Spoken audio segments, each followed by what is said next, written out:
Satnam, it's me, Adi Krishna. I'm here to show you or tell you, talk to you about, and demonstrate how to tune in for Kundalini Yoga. So this is what we do. And the words will be down below in the box. But first of all, we tune in so that we connect to the golden chain of teachers, every great intelligent teacher who has gone before. Anybody, anything. There's a higher consciousness. We're tapping into that stream. That's the golden chain. So that's what we're doing. We're tuning in. We're tuning up. So bring the hands together. Thumbs to the center of the chest. We're going to inhale, and then we're going to, on one breath, this is how I was taught. Now, there are other Kundalini Yoga teachers, very well respected, that I love and I practice with, who don't do it this way. But this is how I was trained and how I was taught, and it makes sense to me. It takes some skill.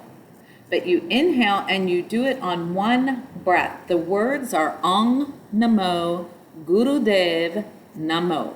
It means I am connected to the Guru within me. The teacher within me is who I am connecting to.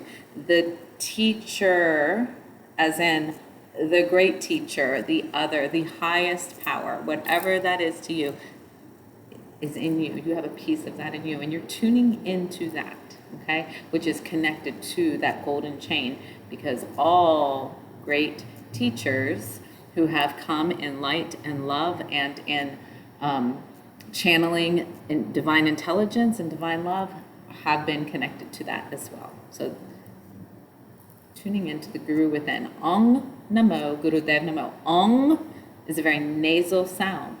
Ong. You vibrate it through your sinuses, which are scroll-like, which is a very symbolic thing. If you know anything about the Hebrews or even people who blow through the shells, the conch shells, that there's something about that ram horn spiral.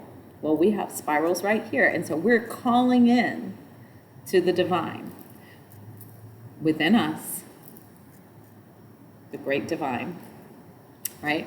So we're tuning in with Ong, O-N-G, and it vibrates so that you could pinch your nose, it will stop. Ong, If you're using your throat voice,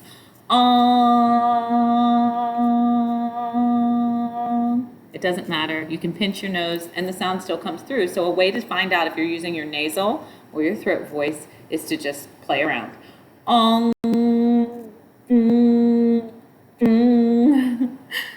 And I didn't know how to do that until I went to Kundalini teacher training, and I was often told that I was singing nasal. I have a nasal voice, and I was being very nasally. I learned how to sing more with my throat after learning these techniques through studying mantra and sound current technology in Kundalini Yoga. So it can help you in so many areas of your life to understand the difference between your nose voice and your throat voice. So, Ong, vibrating the cosmos. Namo, Gurudev Namo. Okay? We do it 3 times, but 1 breath per recitation, and then inhale again, do it again, and then inhale, do it again. Okay, so it goes like this. Om Namo Gurudev Namo. Om Namo Gurudev Namo. Om Namo Gurudev Namo. And that's it. Next, we do the Mangalacharan Mantra. The Mangalacharan Mantra is for protection, and you can do this anytime you need protection. You can simply put on, there's on the music platforms, you can find these mantras put to music. You can find Ong Namo Namo in many forms. And it's good to just have mantra going through your mind. You know how you get things going through your head like a jingle from 50 years ago for gum or something, like, or a song that you don't even like? I know the words to so many songs that I don't like because they were on the radio on repeat throughout certain periods of time in my childhood. I know them word for word. It's crazy. So when you're working on getting a hold of your mind, your mindset, and thinking about what you're thinking about, you can start to put things into your mind that are helpful instead of just remembering some lick from some song or some jingle that's not helping you. I mean, let's face it, it might even be harming you. It could be that you have a repetitive thought, a haunting thought about somebody or something, or maybe you're something that just gets you juiced, gets you mad, but you can't stop thinking about it, or it hurts your feelings, but you can't stop thinking about it. This is why mantra is so important. You can take that mantra, you can take the one word, Ong. You can sit and think, Ong. Ong. You don't even have to say it. You can think it. You can think Sat Nam. That's one of our core mantras in Kundalini Yoga. Or you can chant something very specific, like this protection mantra, the Mangalacharan Mantra. You can put it on. I like to play mantra while I sleep.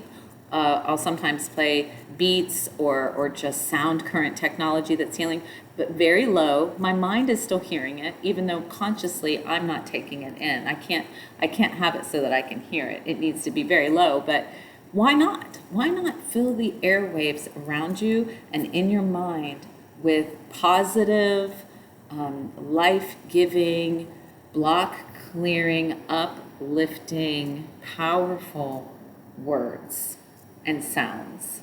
Okay, so that's what we're working on. We're working on moving more positive things into the container that is here, that is our brain, our wavelength, our mind, our mental being.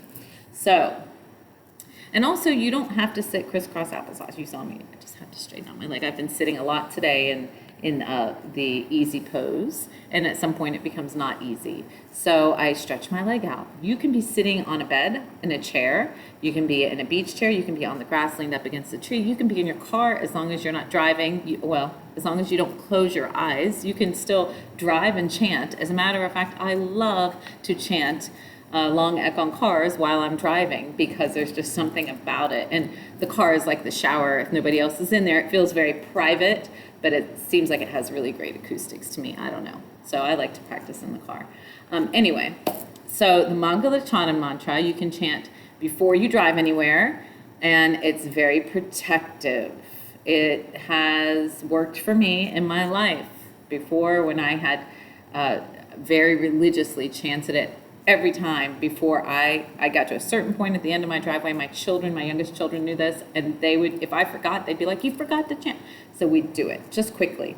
And how many times did we drive by an accident that had happened a few minutes before where if we hadn't have stopped and chanted, there would have been more involvement for us in that accident. And I mean, it happened so many times that they became very religious about chanting it. I haven't developed that habit again. I need to call on this mantra more again, bring it more into my life and use it, especially before I go peeling out of my driveway, which is not as long anymore, and I don't have my children there to remind me, but it is powerful, and it can be used for protection in any and all situations. And you don't even have to say it out loud. You can get it into your head and you can just think it. So it's good to learn these things. And it goes like this.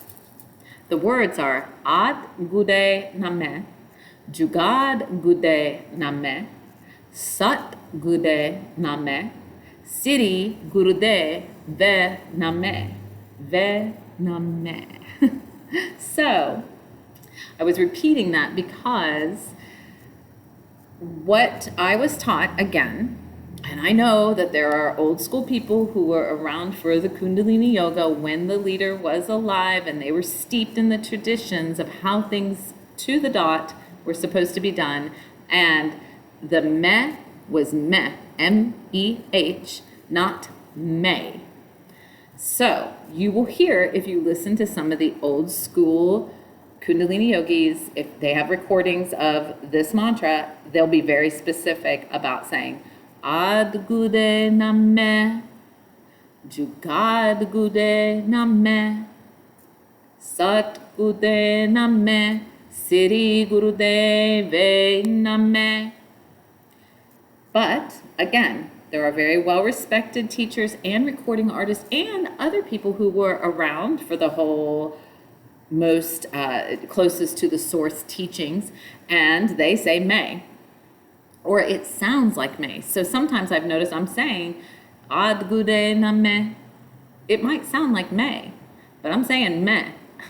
Anyway, not to split hairs, and you can get in if you want to. Hey, if you want to have an argument, if you want to split hairs, this is a great topic. These are good topics. Do you chant it all on one breath? And do you say meh or may? Are you allowed to sing may but not say meh? Just trust me, you could get into it, okay? But the thing to do instead is to do what feels good to you. Notice how you feel and trust the golden chain, trust divine love, and trust that you are doing exactly precisely what you need to do, and that nothing terrible is going to happen if you say may instead of meh, or the other way around, that it's going to be okay. Do as you will, okay? But this is how I was taught. So this is how I teach it, and this is how I do it. You rub the hands together, thumbs to the center of the chest. This is if you're tuning in to do a class. This is not if you're getting ready to leave your house and you need extra protection, or if you're feeling vulnerable. This is just how we do it to tune in.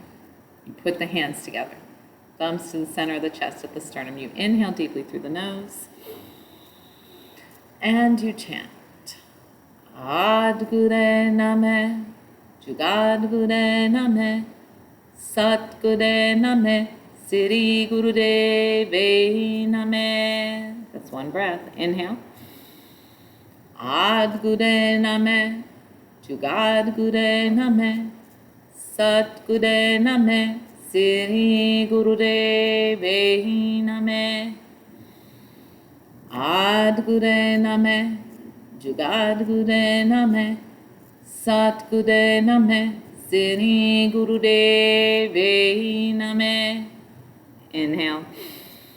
Suspend the breath, squeeze root lock, rectum, sex organs, navel point, everything in and up. Continue to focus at the third eye. That's what we do. And then exhale. And that's how we tune in. We tune in with Ong Namo Namo and the Mangalacharan Mantra. And I hope that you enjoyed this informative video about how we tune in to do Kundalini Yoga in my classes. Kundalini with Adi Krishna at Lighthouse Yoga Studio. Thank you.